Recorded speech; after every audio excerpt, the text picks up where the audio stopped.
You're listening to Talking Chili Music.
Hello, welcome to another edition of the Willie Bragg Show. I am your humble host, Willie Bragg. I hope you like the change in music there. I just felt like it was something that was needed, just kind of pep things up and something that would not sound too repetitive. Even though it did, it's repetitive in a cool way. And it's copyright free too. Imagine that. Ooh. Anyway, be sure to like and comment on this channel and subscribe and follow me on YouTube, Twitch, and Twitter.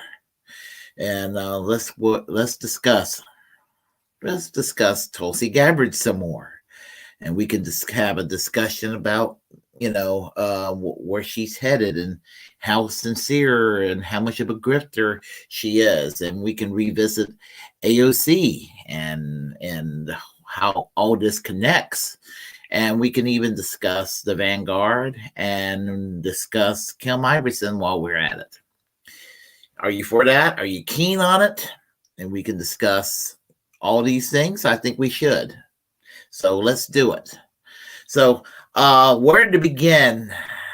Well, let's begin at a recap of a video from last week that kind of caused the big stir before the one that went viral with AOC having a bit of a nervous breakdown. So let's go ahead and play this video, shorty of Tulsi Gabbard leaving the Democratic Party, because I think this is important as far as to where we're going to need to go as far as talking about what we're going to be talking about. So give me a moment here.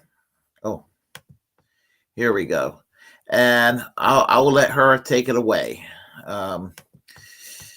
Take it away.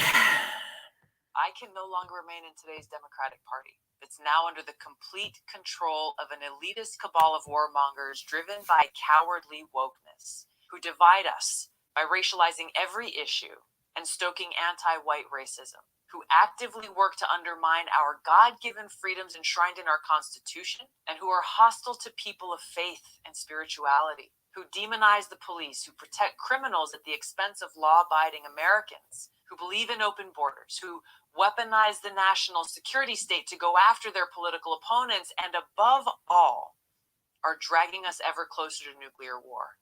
I can no longer remain in today's Democratic Party. It's now under the complete control of an elitist cabal of warmongers driven by cowardly wokeness, who divide us by racializing every issue and stoking anti-white racism. Oh, well, she did say that already. This is kind of on repeat. So, okay, let's start with that, because that's kind of where we need to start with regard to what she's been saying after that, because she also said she's going to be an independent.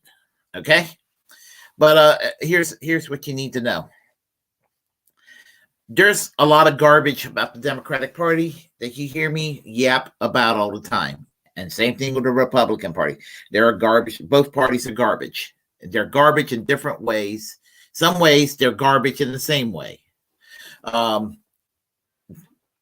She lied when she said that she's leaving the Democratic Party to become independent, because she is not sounding very independent.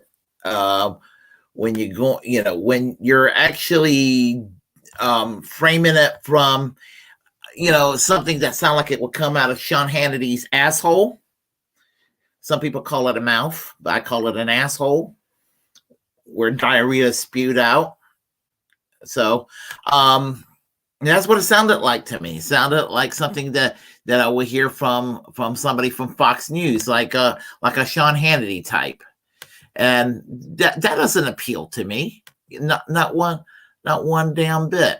So I'm going to play you this video here, which I found out about that didn't set very well with me. Hold on here, and we'll get to that. All right.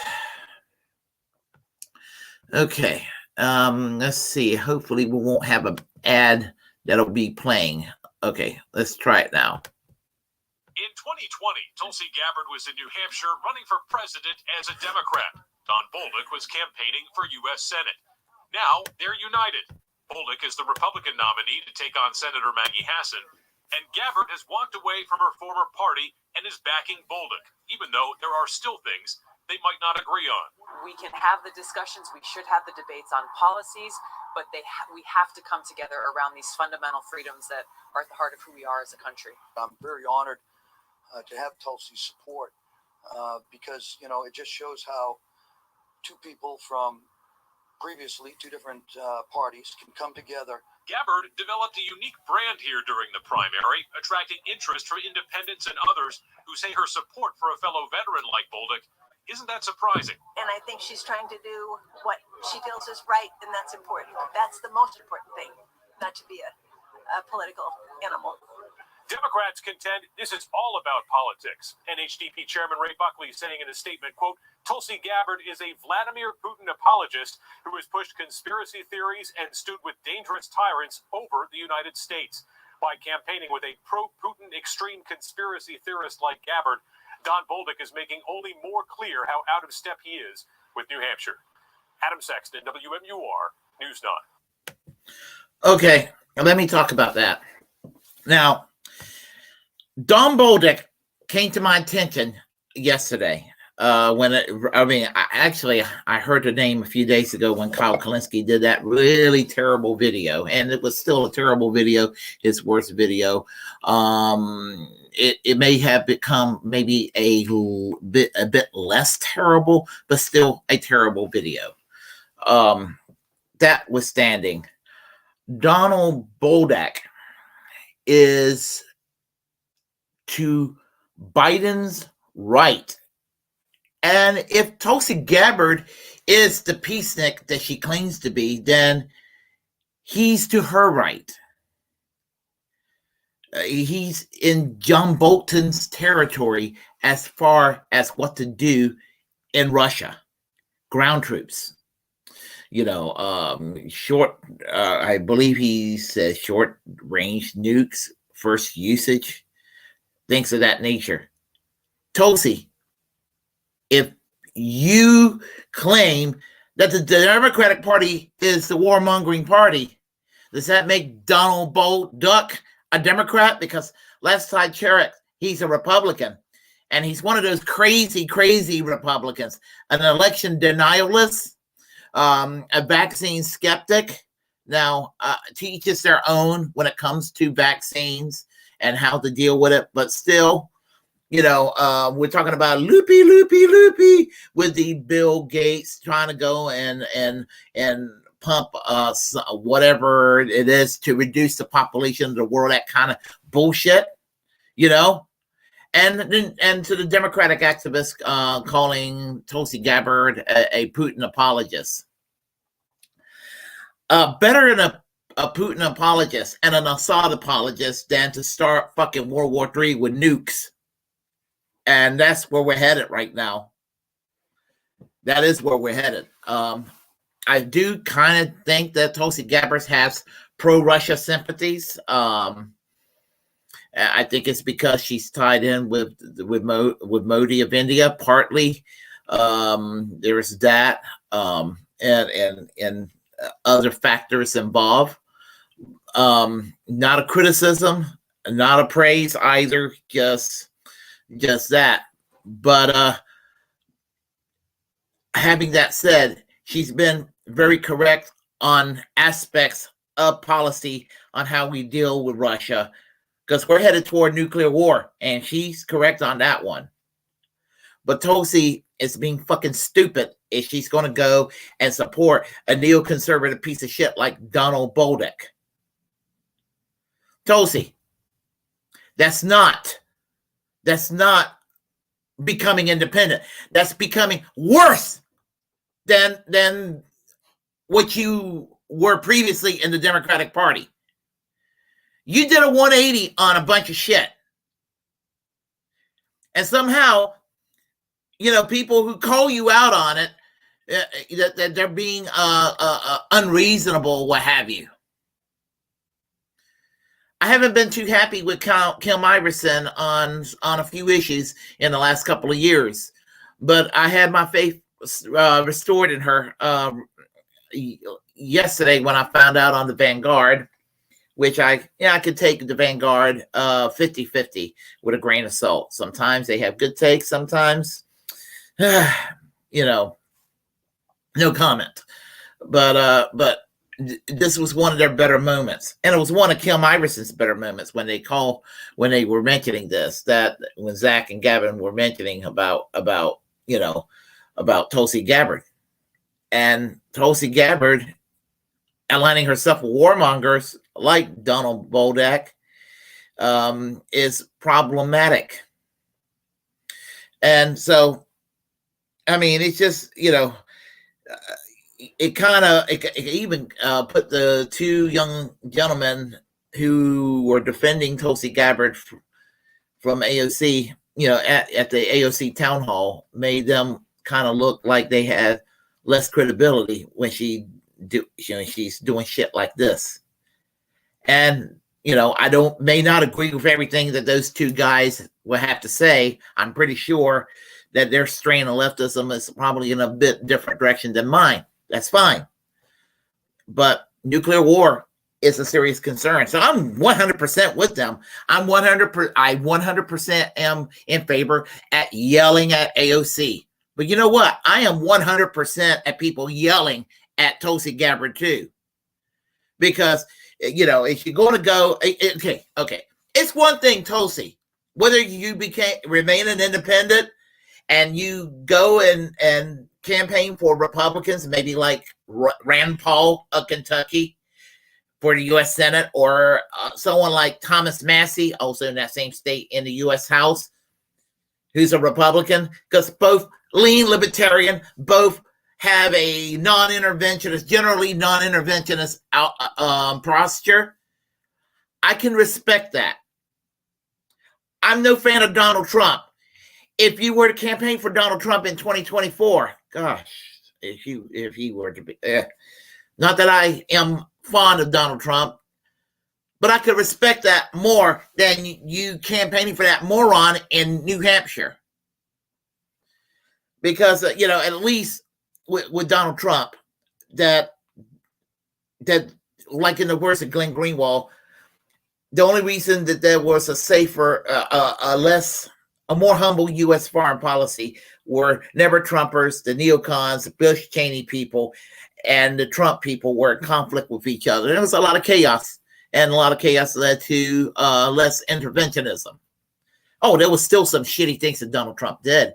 Tearing up the U.S.-Iran peace treaty. That was one of the worst things. Murdering General Qasem Soleimani with a drone strike. That was a war crime by Donald Trump. Trying to do a regime change in Venezuela by declaring Juan Guaido as the official president of Venezuela when the people voted for Nicolas Maduro. What the fuck is Donald Trump doing?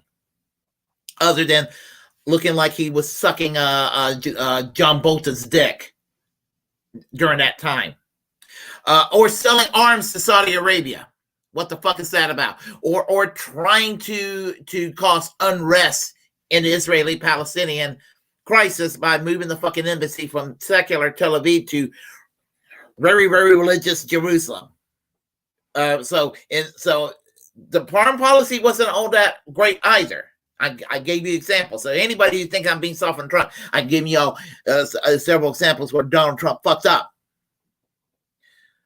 But there was still overall less interventionism, and Donald Trump is correct that you need to negotiate in regard to Ukraine and Russia. Whereas a lot of the shit lives in the West, NATO and in the U.S. government with the Biden administration are sounding like Bush-Cheney era neocons 15 and 20 years ago, which is terrible. So, but Tulsi Gabbard, if you're going to campaign for people like John Boldoc, fuck you. Fuck you. You're no peacenik. You're just another Republican Party hack.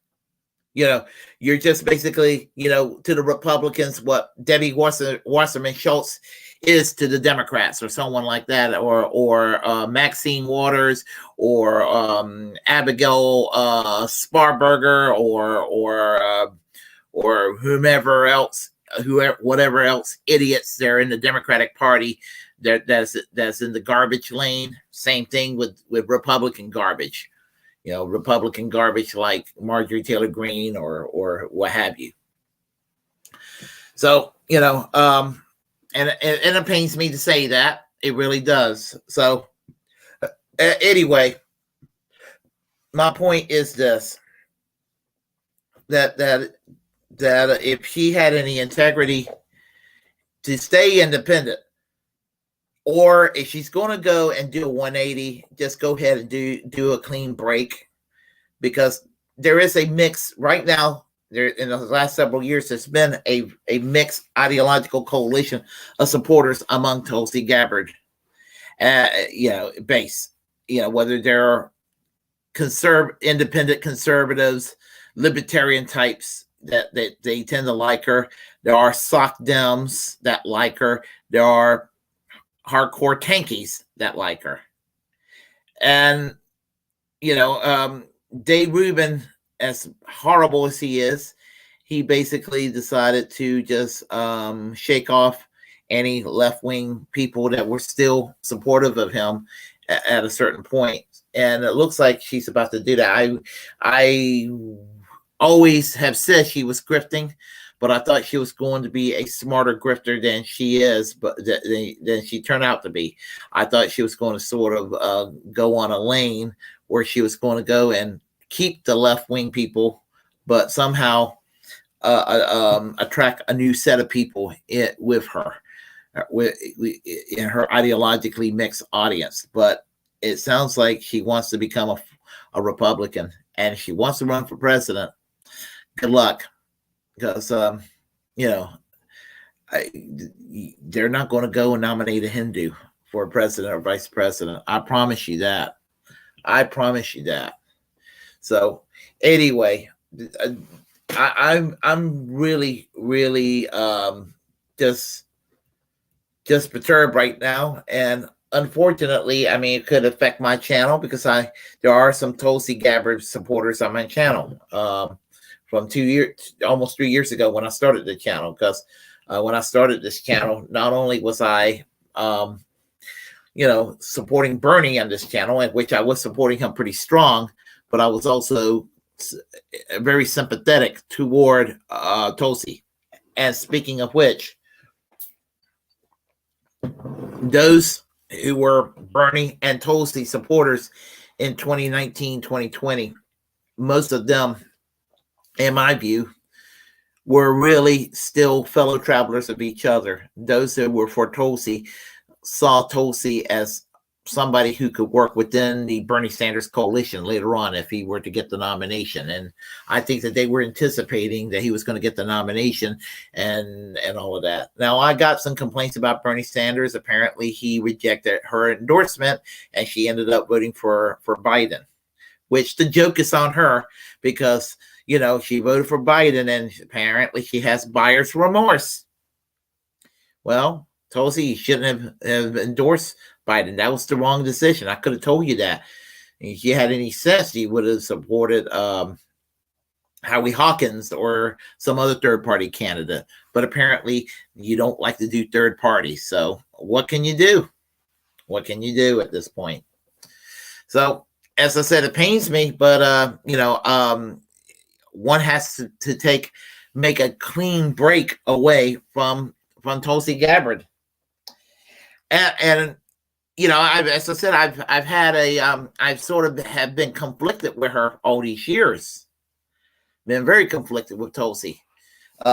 She's been she's befuddled me in many ways and all of that. And some people be like, oh yeah, you just got the hots for her. Well, I mean, yeah, she's a lovely woman. I mean, she's a beautiful woman. But the point I'm trying to make is that that's beside the point. The point I'm trying to make is that she seemed genuine about trying to do something about the wars and all of that, and that was the big appeal at the time. Plus, I was always grateful for her exposing what the DNC were doing against Bernie Sanders in 2016. So, with all that being said, where she's going to go from here is the big question. She's going to end up becoming a Republican hack. She's going to end up, working for the Blaze on Glenn Beck's group. Well, I mean, what the fuck is going to happen? I mean, that's what I'm curious about. And as I said, I'm sorry that it's come to this because, as I said, I genuinely did like Tulsi Gabbard. And I've said this before and I'll say it again. Just like AOC, I mean, they were my two favorite members of the U.S. House for several years. I even considered Tulsi Gabbard at one time the unofficial fifth member of that squad. And I wanted her to be considered part of the squad. That didn't come to being. She could have exited the U.S. House of Representatives, urging the squad to do forced to vote for health care. But instead of that, she wanted to focus on trans issues in the sense that trans issues whereby people's rights are going to be taken away from them. I mean, that's messed up. But anyway, I am going to probably cut this video short, and because I gotta get some sleep and all of that. So if you like what you heard, please press like and comment. If you disagree with what I have to say, comment anyway. We shall have a conversation. Let's see what else I'm gonna say. Yes, share share the contents on this channel. As a First Amendment absolutist, it's my duty to inform you to create your own platform and utilize it, because we are, in fact, the muckrakers of our time. In addition, I want you to subscribe to this channel, hit that notification bell. It helps us grow, keeps us relevant, and to always reject corporate media, and always get not just a second opinion, get a 20-second opinion when it comes to your news. So always reject corporate media and try to find a second, a third, a fourth, a fifth, a 20-second opinion, as I was saying. And until next time, I will conclude by saying to you all, you have a great day, and we'll play music.